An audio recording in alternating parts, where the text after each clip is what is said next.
आखिरकार उड़ीसा के तट पर भारत एक नोटम जारी करता है और नोटम के बाद 10,000 लोगों को वहां से हटाता है। जानेंगे आखिरकार कौन से मिसाइल का परीक्षण करने जा रहा है भारत। वहीं दूसरी तरफ चाइना की जो बैठक हुई, उस बैठक के बाद चाइना ने अपने ही देश में बवाल काट दिया है और बूढ़े बुजुर्ग इस वक्त बहुत ज़्यादा परेशान हो गए हैं। जियोपॉलिटिक्स में बहुत कुछ चल रहा है, हमेशा की तरह जानने को मिलेगा बहुत कुछ। आइए जानते हैं इन खबरों को विस्तार से। चीन में अब रिटायरमेंट की उम्र बढ़ाने की तैयारी हो रही है। वहां पर बच्चे कम पैदा हो रहे हैं और बुजुर्गों की आबादी बढ़ती ही जा रही है। इस वजह से देश में काम करने के लिए लोग कम होते जा रहे हैं। हालात को देखते हुए चीन सरकार ने रिटायरमेंट एज बढ़ाने का फैसला किया है। बीबीसी की रिपोर्ट के मुताबिक चीन में कम्युनिस्ट पार्टी की टॉप लीडरशिप वाली मीटिंग में इस नए प्रस्ताव पर मुहर लगाई गई। इस प्रस्ताव के लागू होने के बाद चीन में रिटायरमेंट की उम्र 10 साल तक बढ़ सकती है। हालांकि ये धीरे धीरे कई चरणों में लागू किया जाएगा। चीन दुनिया के उन देशों में आता है जहां पर रिटायरमेंट की उम्र काफी कम है। चीन में पुरुष 60 साल और महिलाएं 55 साल में रिटायर हो जाती हैं। जो महिलाएं मेहनत वाले काम से जुड़ी हैं उन्हें 50 साल में ही रिटायरमेंट मिल जाता है। चीन में जीवन प्रत्याशा अधिक समय तक जीना अब अमेरिका से भी अधिक हो चुकी है। चीन में जीवन प्रत्याशा 78 साल हो चुकी है। साल 1949 में कम्युनिस्ट क्रांति के समय ये सिर्फ 36 साल थी।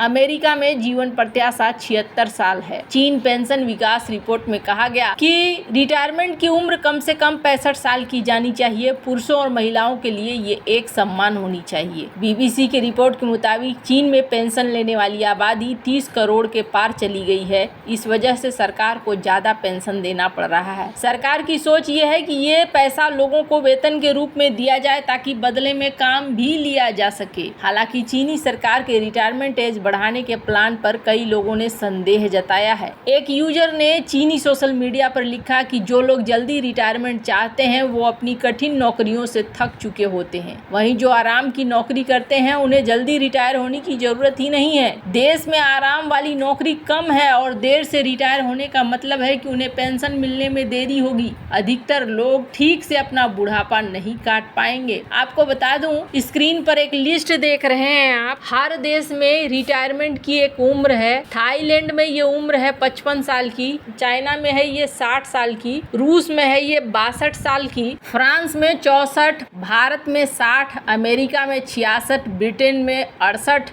आयरलैंड में 68, डेनमार्क में 77, इजराइल में 77, इटली में 77। अगर उस लिहाज से देखेंगे तो 60 से 70 किया जा रहा है। दुनिया भर में कई देश हैं जो कम जनसंख्या वृद्धि और कामकाजी लोगों की संख्या में कमी के कारण रिटायरमेंट उम्र बढ़ाने पर विचार कर रहे हैं। कई ऐसे देश हैं जिन्होंने इसे लेकर बदलाव भी किया है। Denmark, Greece, Italy, Iceland, Israel जैसे देशों में सबसे अधिक 77 साल में रिटायरमेंट का प्रावधान है। अमेरिका में ये उम्र 66 साल है। हालांकि 1960 के बाद पैदा होने वाले लोगों के ये रिटायरमेंट की उम्र 67 साल कर दी गई है। श्रीलंका में रिटायरमेंट एज 55 साल थी जिसे 2022 में बढ़ाकर 60 साल कर दिया गया। फिलहाल में थाईलैंड में रिटायरमेंट एज सबसे कम 55 साल है। थाईलैंड में बुजुर्गों की आबादी 20% से अधिक हो गई है। थाईलैंड भी कुछ ऐसा ही सोच रहा है। फ्रांस में 62 से बढ़ाकर 64 कर दिया गया, जिसके बाद काफी प्रदर्शन हुए। हालांकि मैक्रोन सरकार अपने कदम से पीछे नहीं हटी। फिलहाल ब्रिटेन में रिटायरमेंट 66 साल है, उसे भी बढ़ाया गया है। भारत में रिटायरमेंट की अलग अलग एज है। 58 से लेकर 60 साल है। भारत में सुप्रीम कोर्ट के जज की रिटायरमेंट उम्र 65 साल है, जबकि यूनिवर्सिटी में शिक्षकों की 62 साल। भारत में पहले रिटायरमेंट की उम्र 60 साल थी, लेकिन 60 के दशक में इसे घटाकर 58 कर दिया गया। मई 1998 में केंद्र सरकार ने केंद्रीय कर्मचारियों के रिटायरमेंट होने की उम्र 58 से बढ़ाकर 60 कर दिया था। पर अब चाइना के लिए मुसीबत ये हो रही है कि चाइना के पास वैसी जनसंख्या ही नहीं बच गई है जिस जनसंख्या को लेकर वो आगे काम कर सके। यही वजह है कि यहाँ पर समस्याएं और बढ़ती जा रही हैं। अगर इस ग्राफ को देखें तो कहा जा रहा है कि चाइना का ये समस्या अभी और ज्यादा बढ़ेगा। 1950 अगर बात करें 80 साल और उससे ज्यादा जनसंख्या वाले लोग 1950 से लेकर 2020 के बीच में, तो ये जो फोरकास्ट है एक भविष्यवाणी है जिसमें कहा जा रहा है आने वाले समय में वैसे लोग जिनकी उम्र 80 साल से ऊपर है उनकी संख्या बढ़ती जाएगी। 2020 में 2.27% है, 2030 में ये 3.48, 2040 में 6.1 और ऐसे करके ये 10, 13, 17, 19, 21, 27 यानी 2100 में इस तरीके से हो जाएगा चाइना का कि बूढ़ी आबादी ही ज्यादा हो जाएगी। और चाइना इस चीज को हल करने के लिए काफी कोशिश कर रहा है। वैसे आपको बता दूं, चाइना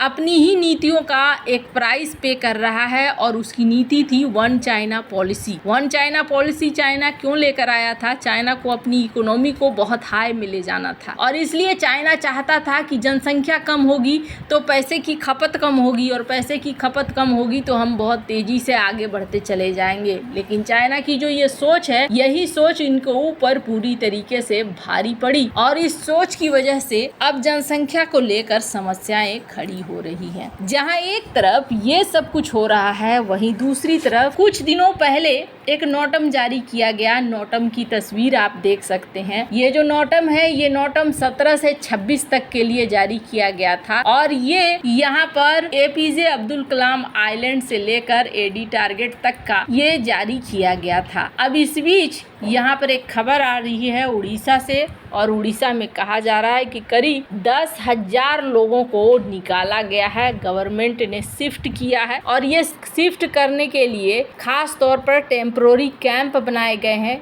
जहां 10,581 लोगों को 10 गांवों से हटाकर रखा गया है ताकि वेडनेसडे को एक मिसाइल परीक्षण है, जिस मिसाइल परीक्षण को भारत करने वाला है। ये मिसाइल परीक्षण ITR चांदीपुर में किया जाएगा और ये LPC-3 के द्वारा किया जा रहा है। हालांकि इसके बारे में कुछ भी नहीं बताया गया है कि ये जो मिसाइल है, इस मिसाइल का क्या असर पड़ेगा, कौन सा मिसाइल है। पर यहाँ पर लोगों को हटाया गया है, 10,000 लोगों को, और इस वक्त ये एक बड़ी खबर के रूप में आ रही है क्योंकि 10 गांव खाली कराए गए हैं। कौन सा मिसाइल है, किस चीज का परीक्षण है, इसके बारे में कुछ भी नहीं कहा जा रहा है। पर जिन लोगों को हटाया गया है उनको कैंप में रहने के लिए कहा गया है। जो बड़े लोग हैं उनको एक दिन का 300 रुपए, खाने का 75 रुपए अलग से ये कंपनसेशन दिया जा रहा है। बच्चों को 150 रुपए दिया जा रहा है हर एक बच्चे को और इस तरीके से उन्हें कंपनसेट किया जा रहा है। कहा जा रहा है कि आप कैंप में ही रहेंगे अगले आदेश तक के लिए और जब आपको आदेश मिल जाएगा कि ठीक है अपने अपने घरों में जाएं, तभी आप घरों में जाएंगे। हालांकि जिस तरीके से ये चीजें हुई हैं उसे देखकर ऐसा लगता है कि कोई बड़ी मिसाइल ही होगी या कुछ ऐसा नया होगा